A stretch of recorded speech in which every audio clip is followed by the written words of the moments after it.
Good evening, folks. Welcome back. This is your half-hour call. Half hour, please. Half hour. Good evening, everyone. This is Curt Columbus, Artistic Director at Trinity Repertory Company.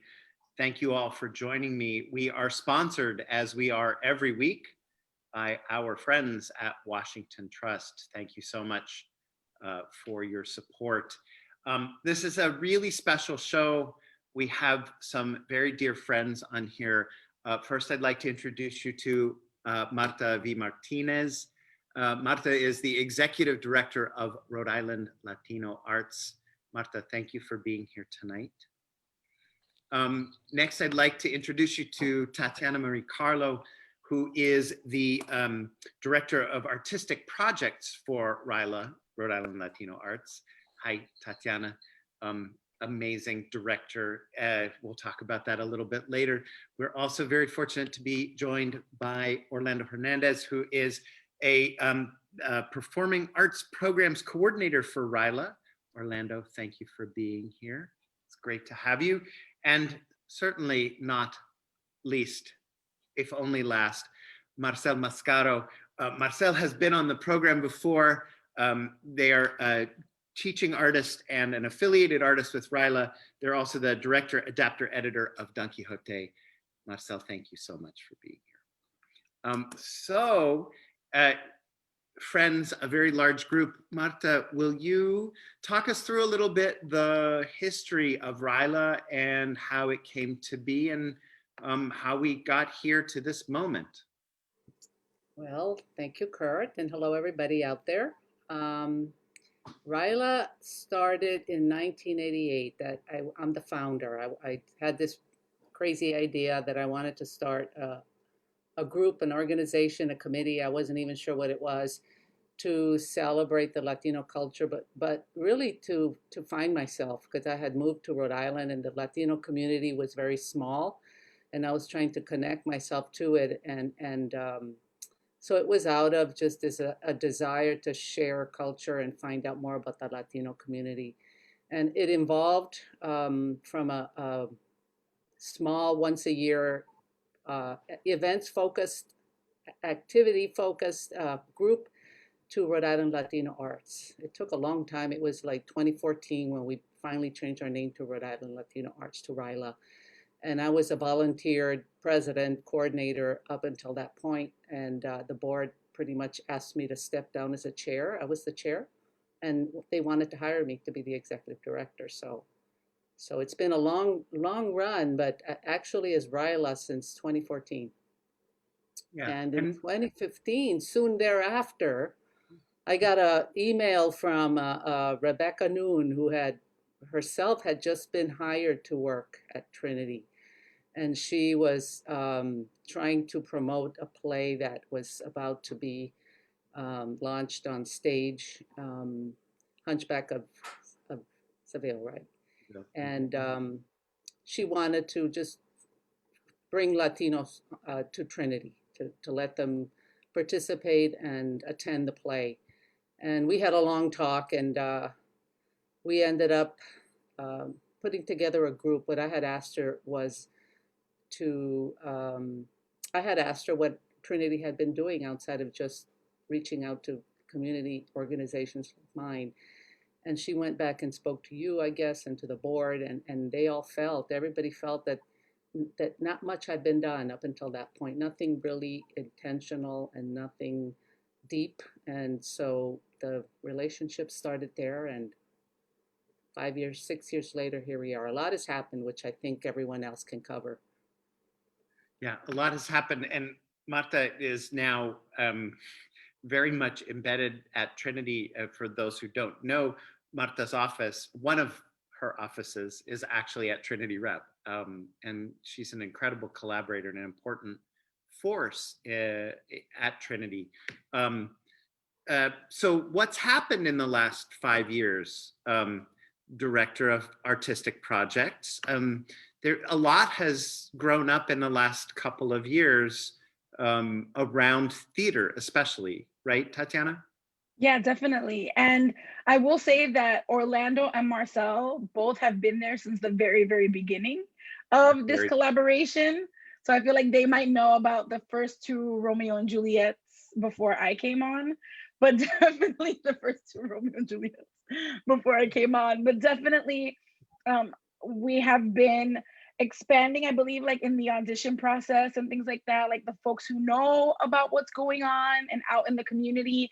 And I feel like more people are like, oh, I heard about this thing that's happening with RILA and Trinity Rep, this bilingual play, and you hear word of mouth more than we did when I first started 3 years ago working on it. So I don't know if Orlando and Marcel want to talk about the beginning.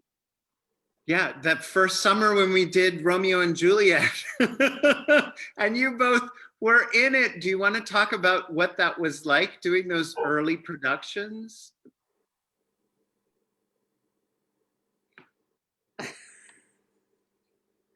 Romeo? Well, I mean, it was beautiful. It was super beautiful. I got involved in a kind of funny way, which is I had gotten involved with this this Spanish language adaptation of The Birdcage that Arte Latino of New England, some of our colleagues and friends run that organization. And so I got involved with that. And then Saul Ramos, who's was one of the directors of that, he was the first translator, or he was the translator of the adapter of the first Romeo and Juliet. So they spread the word to us. They were like, oh, Trinity's having auditions. It's a good opportunity, come through. I came out and auditioned. I was just kind of getting entangled in theater. Yeah, so for me, it was a whirlwind. It was super fun. A beautiful way to get to know different parts of Rhode Island. For those of you who don't know, it's bringing a free show, bilingual English and Spanish, to parks and public libraries and other public spaces around Rhode Island. I think it happens in the summer. It's a very rich experience in terms of what it brings together as a crossing point out in the world. People walking by become a part of the show, and that kind of energy, that kind of no walls, very kind of situated theater. I learned a ton about, and through that process, and then it just kind of went from there. And then the second summer we did Romeo and Juliet, but in a different way. So I don't know if Marcel, if you want to talk on that. Sorry, my someone's phone went rogue. What was the last thing you said, Orlando? I didn't catch those. Oh yeah, well, just when the second summer came around and we did Romeo and Juliet again, but a very different production, and some of that was the way that you were adapting it. Oh, right. Yeah. Well, and also the co-director Tyler and our conversations about it. I also just want to like cut off real quick, just say I got into it that first year through school, but also because I was like I need bilingual theater. I'm a Cuban immigrant. I came to this country when I was 6 years old, and for so long being in theater education, I thought that like language was going to be my handicap, and I was always obsessed with getting rid of my accent throughout like so much of Miami. It was like attacking my accent, only English, like trying to do British accents, Irish accents, Scottish accents, all this stuff. And then there came a point at 28, especially at grad school, that I was like, what am I doing? Like I go home, I speak Spanish. I go home with my brother, I speak Spanish, it's constantly in my life and I'm not bringing it to my work. And so when that opportunity came up, that's how I got involved with that project as the priest in Romeo and Juliet. And it was a great fun experience, particularly because it was the first time. So in terms of audience interaction, I remember we had an actor who's worked with Stephen Adley Gurgis a bunch now, and is a Providence local, is now in New York, was at Trinity just recently with Right. His name is escaping me. Oh my gosh, I can see Eric Betancourt, exactly. Eric Betancourt was a great leader in terms as an actor that really took Tyler's direction of like, do what you want with the audience. And so he, as the prince, I'll never forget it, like had a scene where he would like come in with the children. He would just say hi to some children that were watching and be like, you want to come walk with the prince? You want to come walk with the prince? And then he would just come in and enter with like 10 children around him. And that's actually how Magnolia got involved later on with the Tempest. She had remembered those were her kids that were involved in that scene, you know? And so that's something that brought her to audition, not for the second Romeo and Juliet, but for La Tempestad. The second Romeo and Juliet, you know, the main focus was like having a more colloquial Spanish. A lot of that adaptation was fun, but it still had like Spanish that wasn't exactly the Spanish that I hear, or that I think other people in the cast and around Providence were used to, filled with Caribbean colloquialisms or colloquialisms from Mexico or other parts of Central America. And so that was kind of the focus of that, and bringing it to a contemporary level. I still remember watching the Romeo and Juliet in one of the libraries, and Maria Rosado was Juliet. And it was at the very end, and she pulls out a dagger, and she's over your dead body, Orlando. And a little girl stood up next to her mother and said, "Mommy, tell her not to do that. Make her stop. Like go up and talk to her and make her stop." And it was one of my favorite moments ever in the theater, was that moment, because she was so transported. Make the pretty lady stop trying to kill herself. It was just incredible. And these productions, I want to, Peter, can we let's play a little promo clip from the Tanta, Bulla production that Tatyana did. That was 2019. Yeah, we'll play this.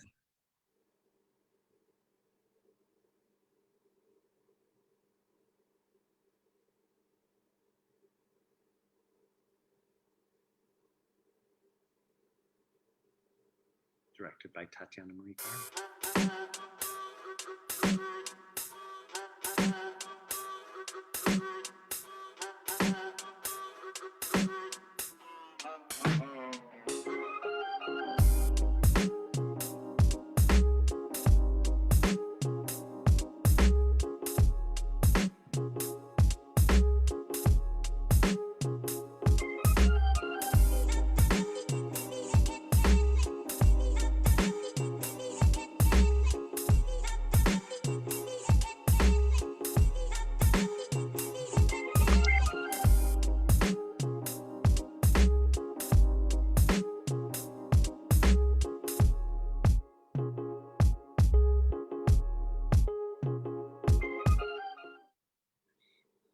Fantastic. Look at that beautiful production that you did, Tatyana.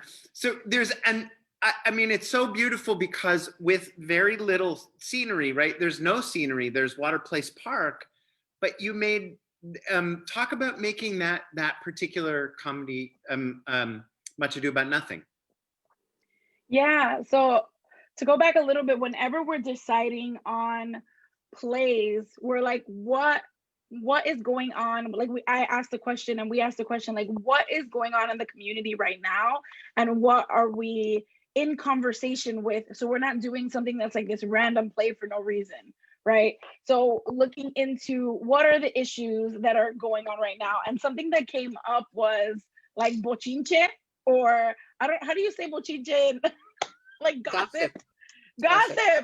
Bochinche, gossip, chisme, all those things, was how sometimes like we make up stories based off of like gossip.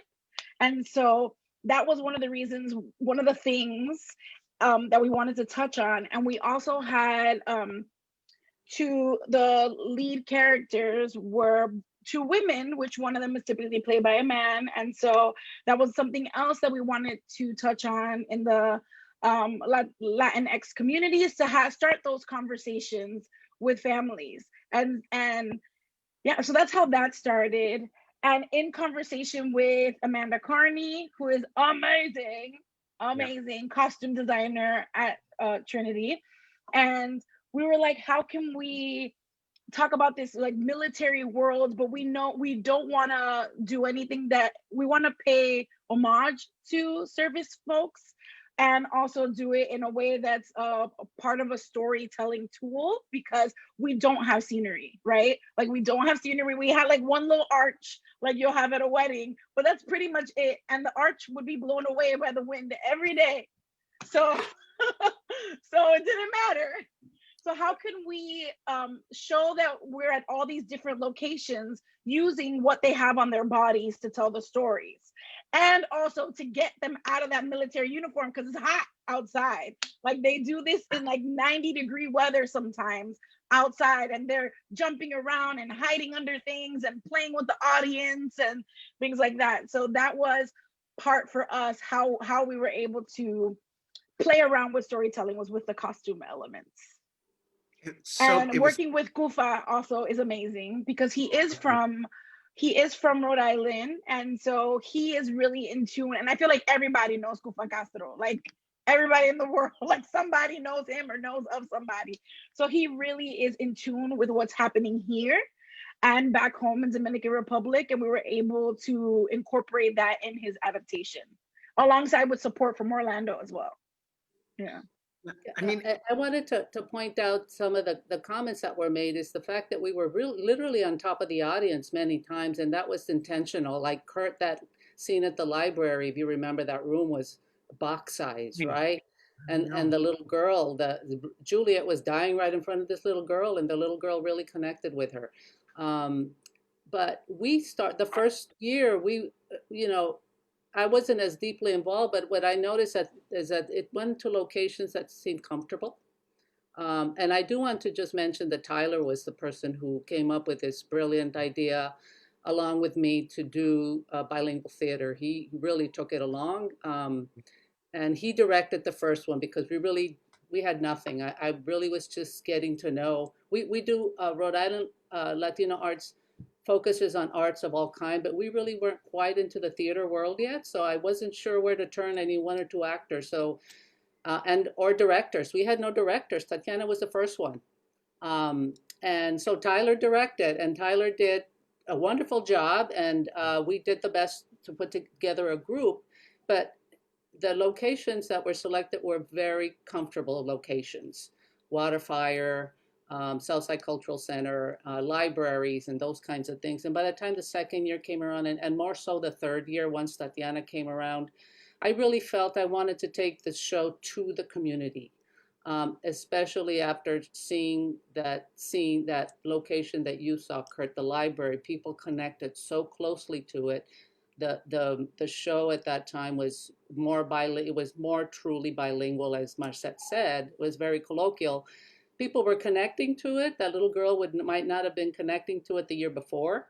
And so now I felt, okay, it's time to take it to the community. So then we went to places like the park, Roger Williams Park on Broad Street. We went to Woonsocket, Central Falls, Jenks Park in Central Falls. We literally took it to places where Latinos live. And I was very adamant about that. I had to go through some of the cities and towns to get permission to use the parks. And they always wanted me to use these beautiful locations in parks or near their municipal buildings. And I said no. In fact, I turned down a couple of cities because they weren't able to allow me to have them in the parks where I knew Latinos live. And people like Kufa and others who live in those communities, grew up, were also very helpful, and they directed me to some of those parks.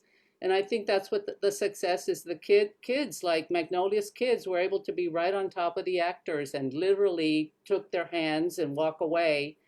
And that brought people like Magnolia in, and others that eventually came in that said, oh, I used to be in the audience and now I'm on stage. It's that feeling of like, I want to be on Broadway. Now they want to be a part of Teatro en Verano. So that part was very important to me, is that we are handing something to the Latino community in 2 languages. It's not just in Spanish, and it's not just in English. It's in Spanglish. It's in a language that is very familiar to Providence.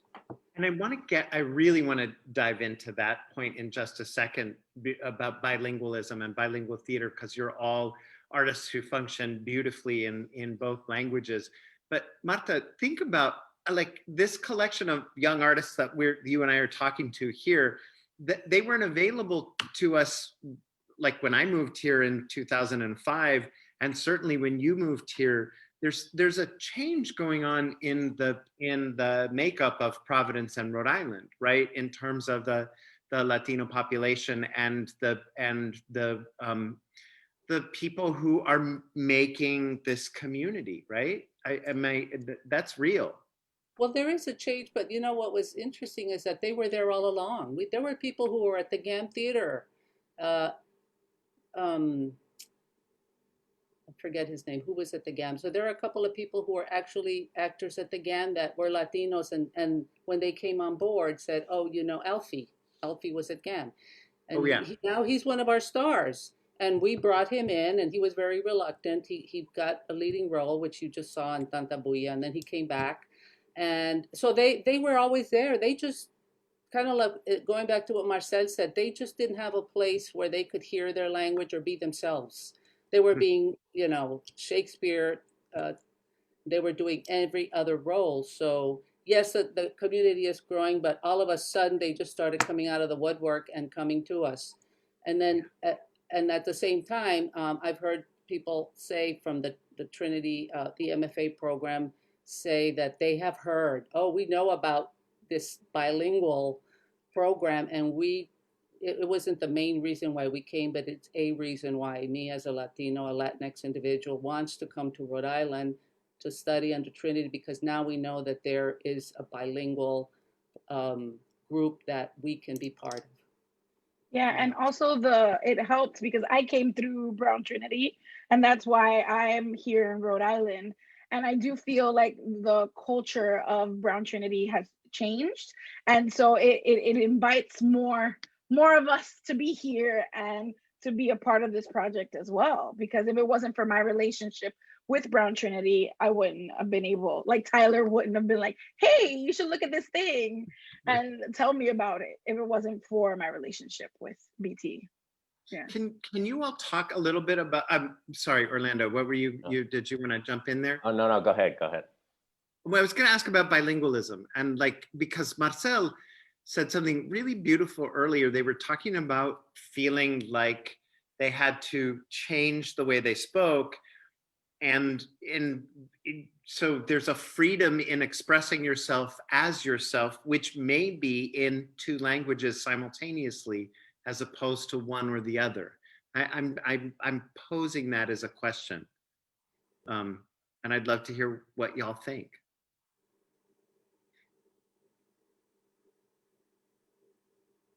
I can go. Well, for me, Marcel too, both of us are from Miami. So in Miami, there's nowhere you can go where you're not going to hear Spanish, like, or some form of Spanish or Spanglish. And so I grew up with that all around me, where there was just Spanish all the time. And for me, Spanglish is just a part of every day. I wish I could explain to people. I think that people who are bilingual understand the way that a language can fill in gaps for you, because I do find like even when we're in rehearsal, it is the easiest rehearsal process because I don't have to code switch. Like I don't have to try to only speak in English. If there's a word that I cannot say that only makes sense in Spanish, I can say that word, right? Because most of the time the folks that are in the play are, or the majority of the cast is bilingual. Like Tanta, Bulla, y pa que, every single person in the cast either spoke Spanish or Portuguese, right? There wasn't one person that didn't identify as Latinx in that cast. So that for me, and the great thing is that when you're working on bilingual projects is that you don't have to translate, essentially. You can say the thing that you need to say without translation, which every single day, those of us who are bilingual in some capacity, we are translating every single day in every single interaction. And also one thing that I'll say, even though all the plays have had different adapters and writers and coalitions and combinations of writers, and like Don Quixote is like written by the cast, you know, and just brought together and edited by me. But one thing that is consistent is that through how the language is set up, you know, whether it's more Spanglish, whether it's more Spanish, because there was a lot of Spanish in Tanta, which was great, it fit in perfectly. And then when the English came, it was so appropriate. And then when the Spanglish came, it was so appropriate. But there's always a lesson. There's always themes in it. You know, one thing that I really want to rep as Tatyana's assistant for Tanta Bulla is that, like, on top with female empowerment and queer empowerment, or gay women on top of that, who are Latina, she also got, I think in a very, all in Spanish, which I loved, was like, can you, I don't want to speak for you, Tatyana, so maybe you want to talk about it a bit more, but like, was like, can we change this ending? Why does Hero have to go with Claudio? And why does she not talk? The biggest question of all. And I think that came in from a conversation of like what language are you expressing yourself in? How are we using language? How are we not using language? What is the power of language? When is that taken away? When do you have to seize that? When can that be part of the story? And I think that's something that, like, every writer has done really well and concentrated on. With all these projects, it's like, how can we also infuse certain themes into the language? I know for my Romeo and Juliet, it was about assimilation. Who spoke more Spanish, who spoke more Spanglish, who only spoke Spanish, who spoke a mixture, but yeah. Yeah, and it's great, real quick, because you were touching on this, that what I find from these plays in particular is that we don't do direct translation. So it's not, when we're doing the plays, we're not like, hello, hola, right? Like, it is like full on conversations in Spanglish, and something might be said in English and never again said in Spanish, or vice versa, right? I mean, the great, like, Shakespeare says the same thing like 3 times, so that's helpful. But also, I think that is the sweet spot, is that it is not direct translation, so it doesn't feel like, it feels like it was meant for us, and not for people who are bilingual, and not for one or the other. Like, it fits in those two worlds beautifully. Orlando, I stopped you. What were you going to say? You had a... Yeah, no, just something that this is all making me think about is how, like, language is always transforming, right? So language, culture, these things are in transformation. And I think the arts, maybe at best, or like one of the things that excites me about arts and performing arts, is the ways that they can be a part of these transformative processes, right? And the way you talked about the way Providence and Rhode Island have changed, right? And I think it's cool when institutions can, and Trinity has done this with, I think, with this project. And big ups to Tyler, definitely for kind of having a vision for this, that by interacting with Rhode Island Latino Arts in a certain way, and by kind of changing the lens of interacting with Providence, and you could create a kind of porous, a different kind of, there's a different kind of exchange between an institution and its surroundings. And I think that works. It works out with language too. When we think about that, like, languages aren't things that exist in these kinds of silos, that there's a way that inside of, now, like, the English of the United States now is not the English that it was some decades ago, because there's also been this, these cultural transformations. And so to kind of find a language that is that fabric, that transforming fabric, can be appropriate for, also different generations, because a lot of these things happen across generations, right? Like, my relationship to Spanish is very different than my dad's. It's my dad's first language. He grew up in Puerto Rico speaking Spanish, then learned English. I grew up speaking mostly English at home, but with Spanish that I would speak with my dad, with my family when I would visit them in Puerto Rico. And my mom is Jewish from Providence, so when she was here, there was almost no Spanish. So when I'm coming here, the perspective, the kind of intergenerational perspective, is one that I think inspires me when it comes to, like, creating an event that puts language on the table in this kind of transformative way. And Orlando, you're talking, you something that you said just rang a little bell for me, because you talked about how different it was in a performative text to have bilingualism or a language that perhaps isn't one's first language. I always say to people when they ask me, well, I don't speak Spanish, should I come and watch this? Yes, you should, because you'll understand what they're saying, right? Because in fact, Shakespeare isn't something that's our first language either. You know what I mean? So it's all the process of taking in performative gesture and language, and right? I mean, am I crazy? That's how I experience this. Tatyana, is that when 100%. Yeah. Yeah, totally.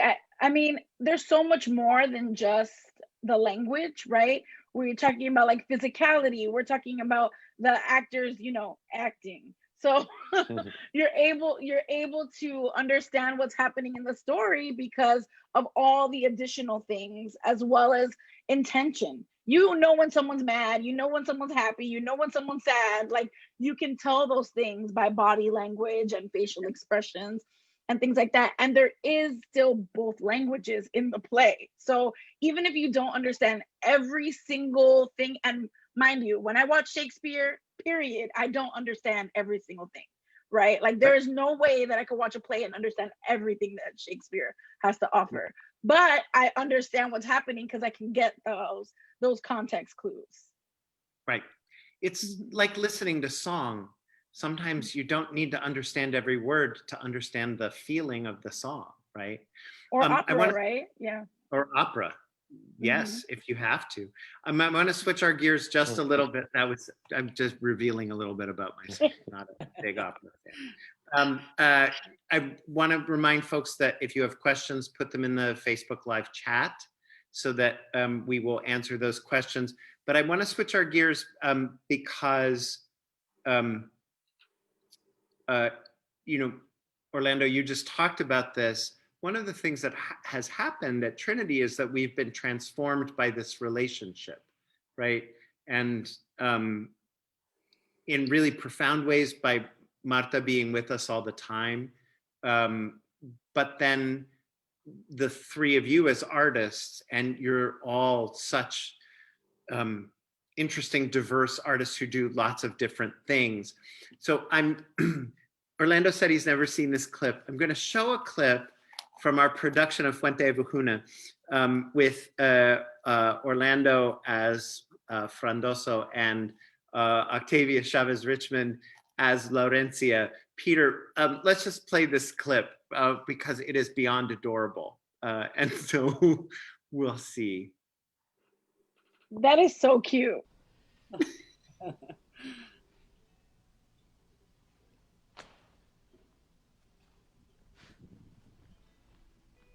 The whole town is talking, saying you look at me and I look at you, so they never stop looking at us. You are such a flirt, all the time, running around town like a peacock, dressed to the nines in expensive clothes like nobody else. And in the entire town, there isn't a man or woman anywhere who doesn't already believe we're a couple. In fact, they're all waiting for the day when the parish priest stops practicing the pipe organ and takes us to the altar to be wed. People are just making things up. That's what's got me so angry. I haven't given marriage a single thought. I couldn't care any less about it. You are so incredibly cruel, beautiful Laurencia, that I risk my life every time I see you or listen to you. You know it's my heart's desire to be your husband. Why do you treat me like this? I can't act any other way.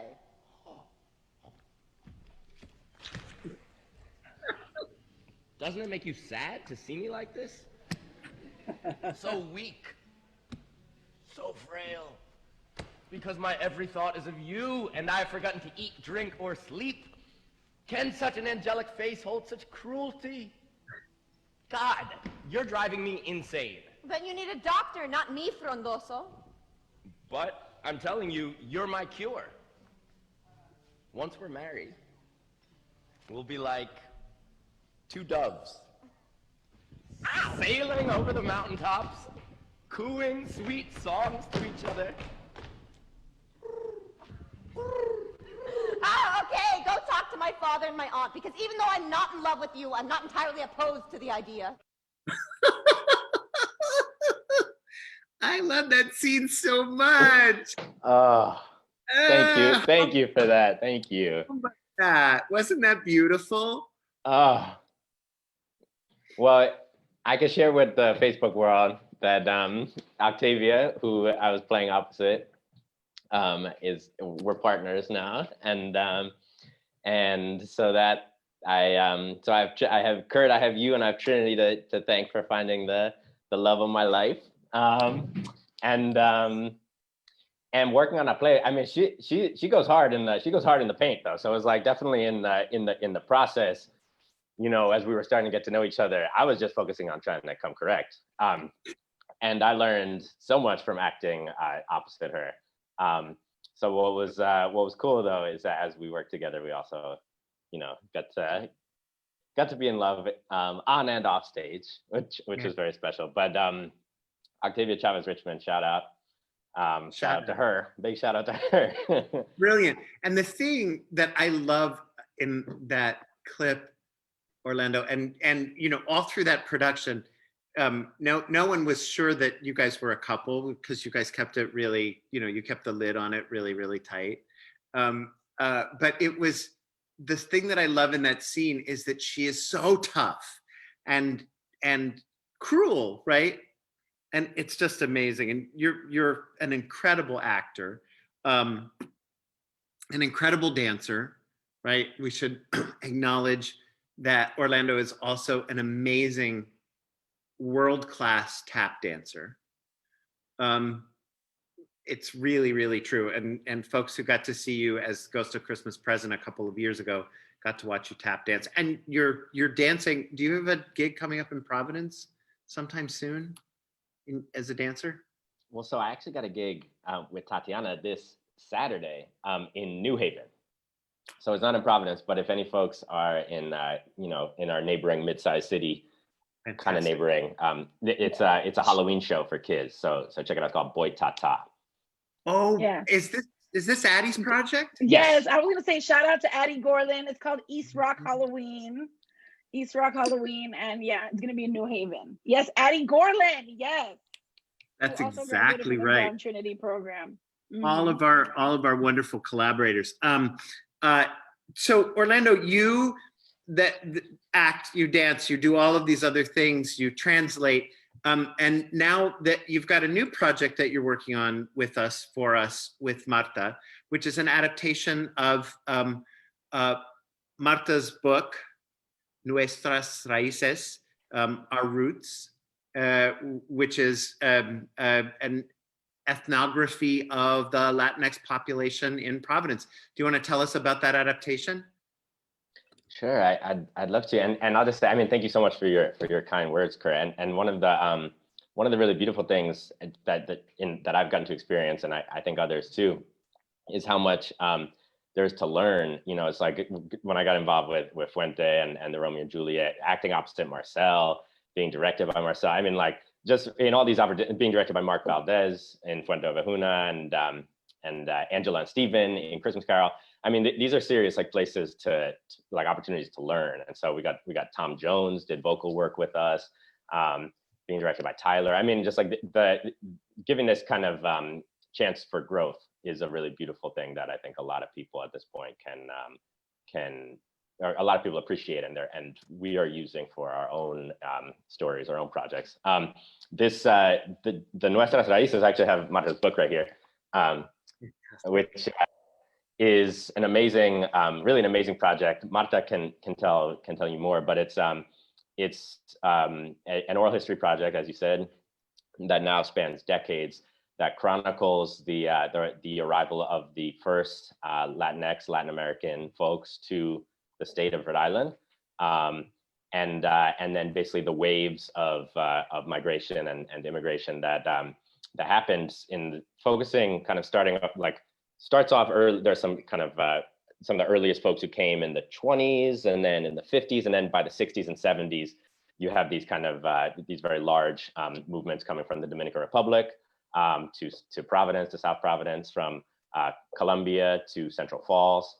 from Guatemala, from Mexico to different parts of Providence and other parts of the state, Puerto Ricans to Pawtucket to Providence. And so this kind of really incredible web of history that Marta was able to document through interviews and through hours and hours of interviews that she put together into this amazing book, and also a website that has material that's not in the book. So the task of adapting it to the stage is an amazing one that I'm honored to get to do, and it already holds so much voice, so much theater, and just in the sense of like windows into people's worlds and into a changing Rhode Island through people's voices. And so is now the task at hand to kind of give life to what already has so much life. Marta, this book is, I mean, it's such a labor of love because it is literally giving voice to people that folks might not hear from, right?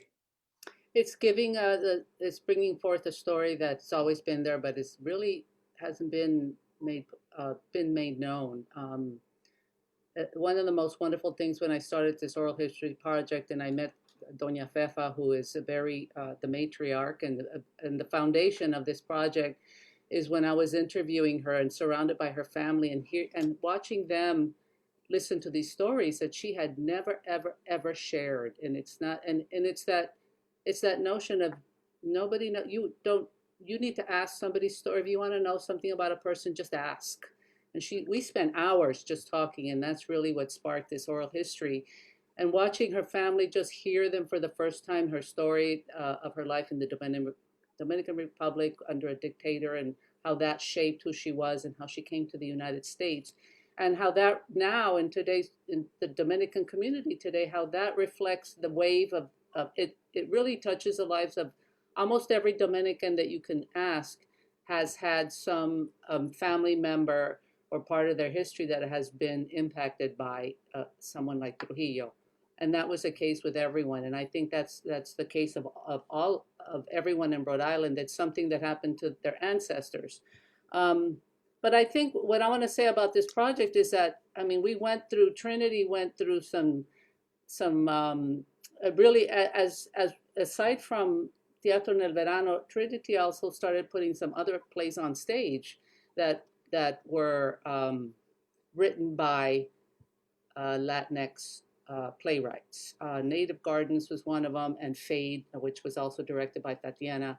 And those were, it was steps that Trinity was taking, and it was very important steps. But I think the idea of putting this play, when Tyler came up to me, and you later came up to me and said, we want to do something about Providence, about Rhode Island, that really truly is reflective of the Latino community in Rhode Island, because if we want to have plays on stage, I think it's important that we have the story of the Latinos in Rhode Island on our stage. And so that's very special to me. And the idea that you chose this project, it's an honor that you did that. And I think even more so, I think that the Hispanic community will be proud, and having selected Orlando to write the script. I couldn't have picked another perfect person to do it. Orlando's a great writer, is a poet, in case you don't know it, writes poetry. He's an awesome writer. And so to have chosen him, and then our relationship, RILA and my relationship with Orlando too, I think it's very perfect. So I can't wait. Orlando and I've been working on the script, and it will be on stage, as I understand it. Right. That's after, right. Yeah. Right after the world gets normal again. Right after the world gets normal again. I mean, this is part of why I wanted to have this conversation tonight, is so that folks who have been watching this show and who are in our audience get to meet some of the artists that are going to be part of the next wave of work at Trinity Rep. And, Tatyana did this amazing production of Fade last year, and will be back to direct with us again if she's not already working too many other places. I'm already worried about that.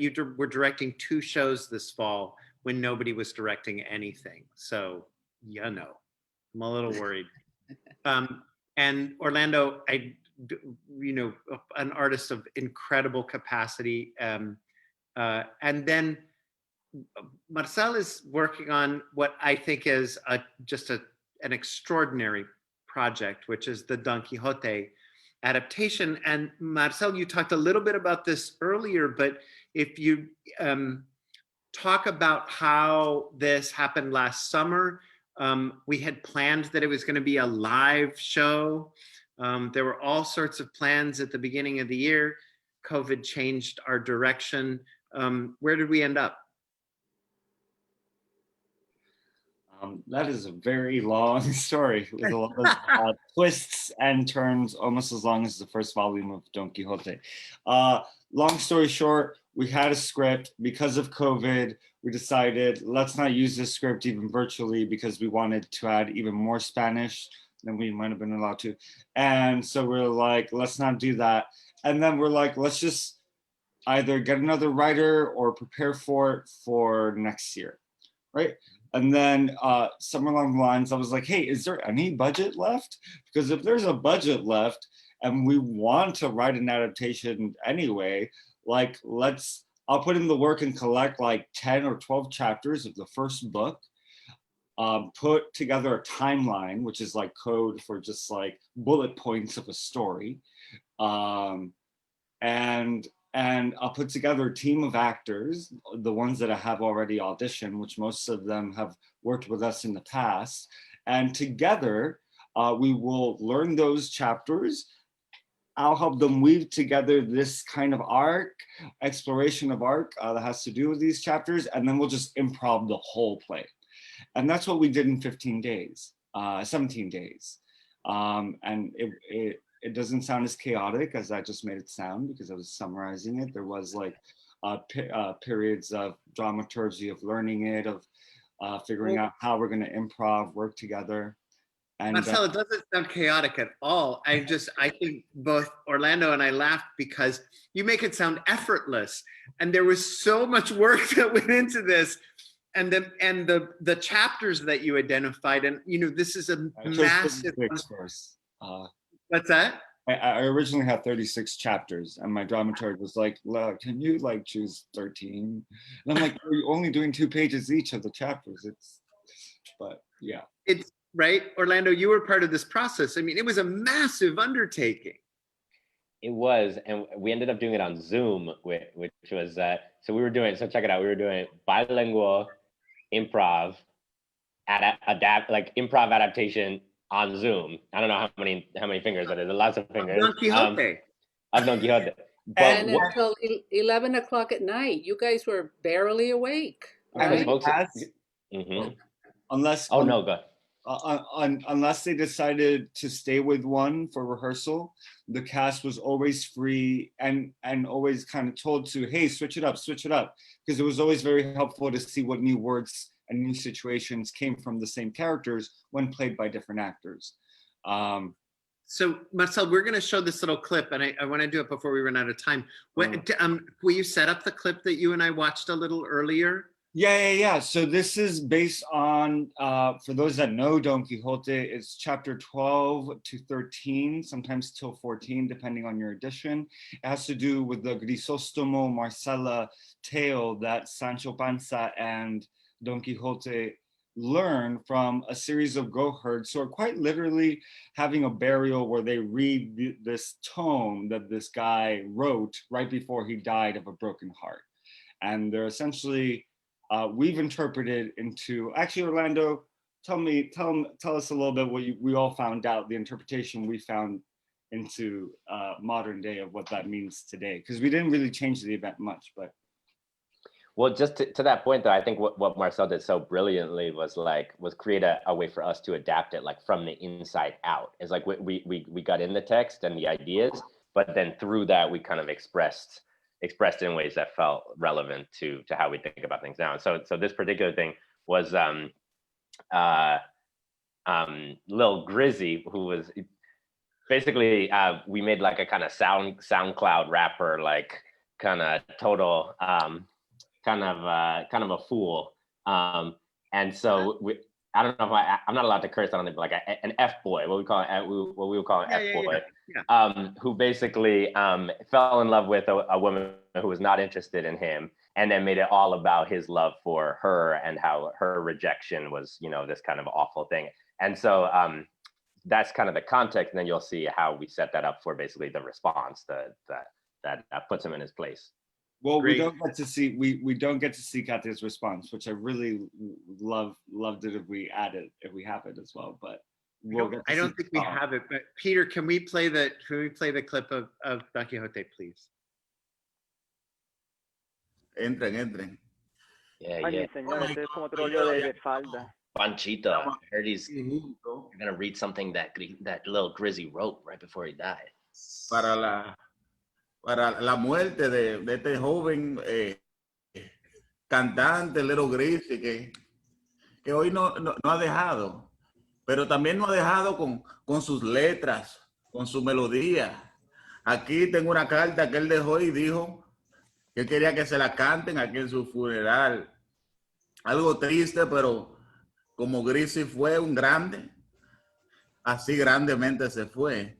Y dice aquí: Marcela, el diablo bajo una cara bella, una vagamunda en traje de mujer seria. No hay antibiótico para tu bacteria. Ella abunda en mí como niños en la feria. Ahora me pregunta el por qué. Porque me enamoré de otra mujer como usted, impecable, de la cabeza a los pies, pero por adentro pudre, corazón de mugre, a ella es mala. Ay, Dios, ya yo no puedo. Ay, Little Grizzy. Ay, Little Grizzy.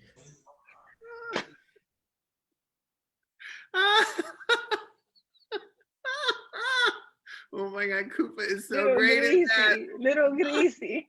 Hi, Little That's Grizzy. awesome. It's so fantastic, Marcel, because it's so Don Quixote and it's so contemporary at the same time, which is something I think you were able to do. Yeah. One thing I'll really say, shout out to Kufa, Leandro Castro, Katya, Marina, Arturo, Ricardo, Maritza.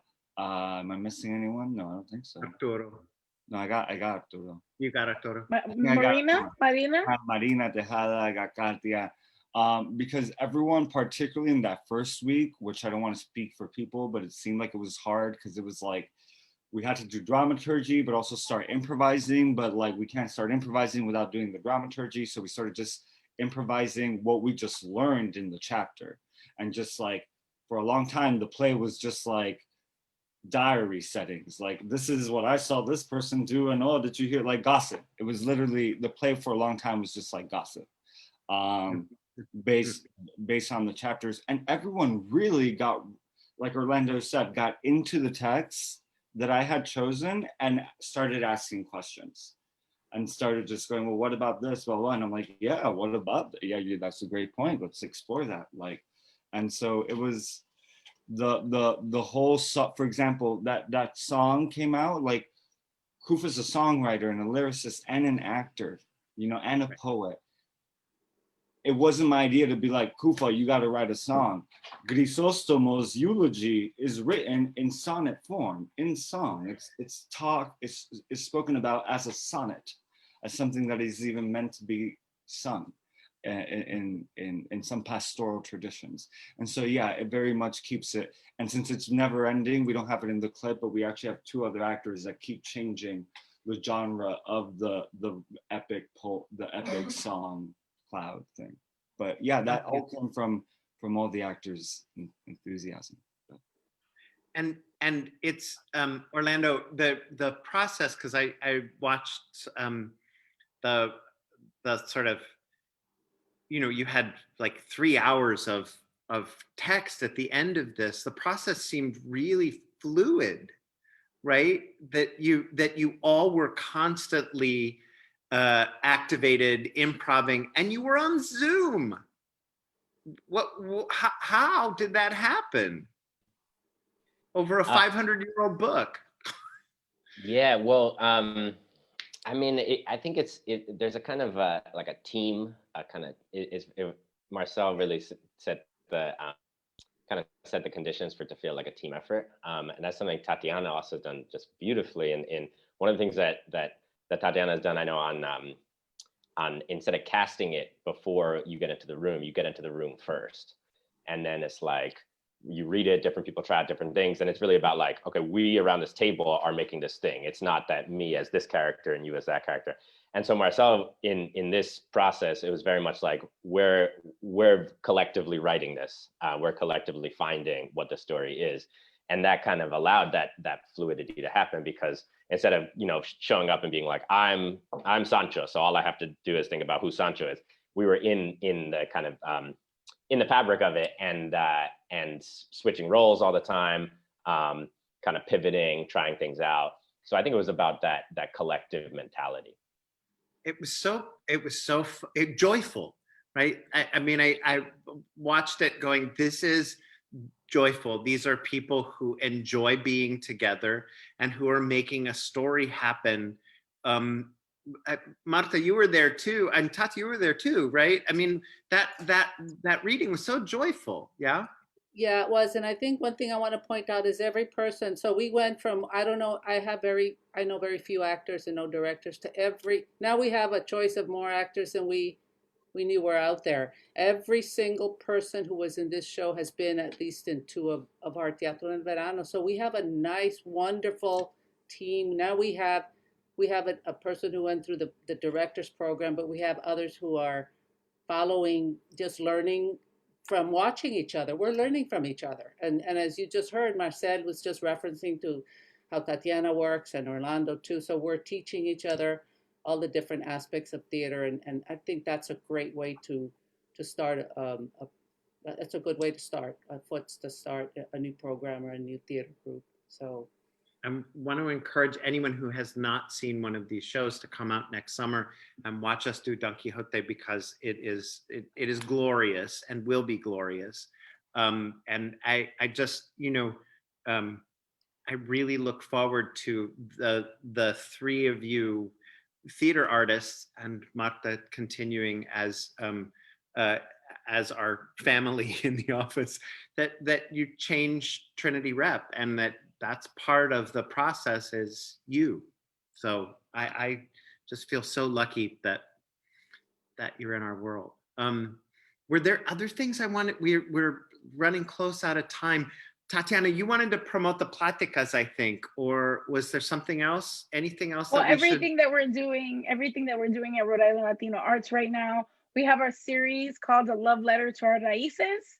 After the unrest in the country, after the murder of George Floyd, we got together in one of our monthly Platicas our next Platicas, November 18th. We get together and we just talk for 90 minutes. And we hear what people are doing. And it's folks that have come through Rhode Island or are currently in Rhode Island. But it's a way for us, especially in this Zoom world, to keep in contact with each other and see what's up.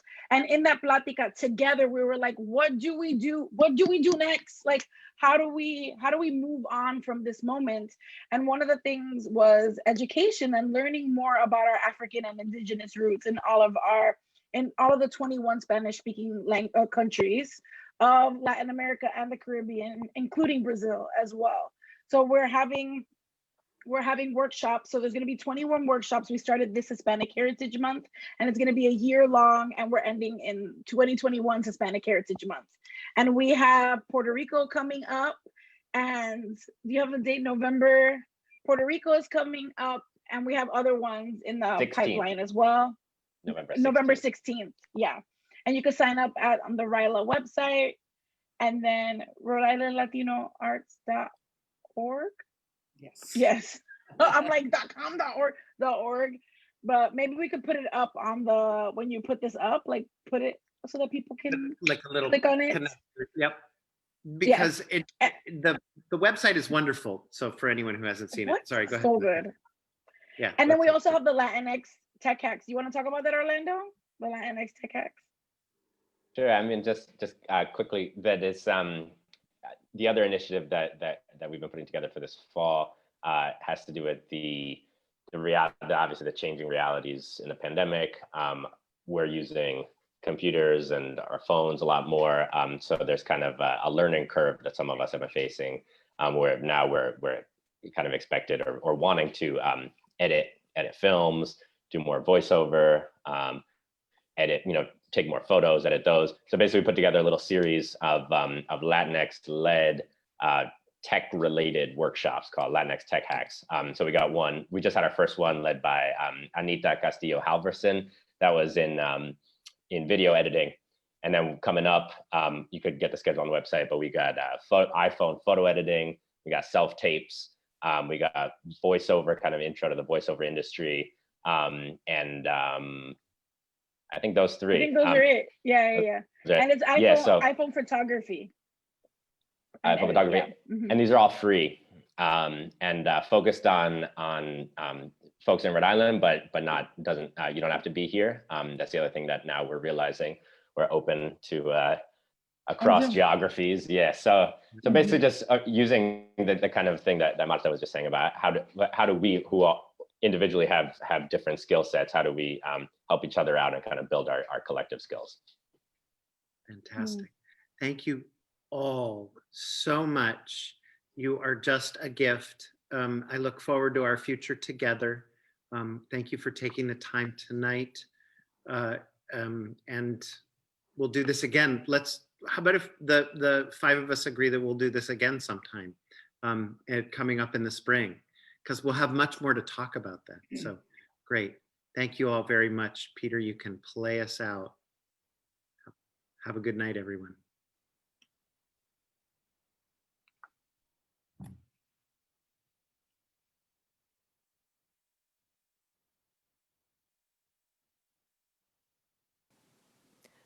Thank you, everyone. Good show. That is it for this week. We are back again next week at the same time. Once again, we are back here next Thursday evening for a 7:30 p.m. half hour. Thank you so much. Have a great night and a great week.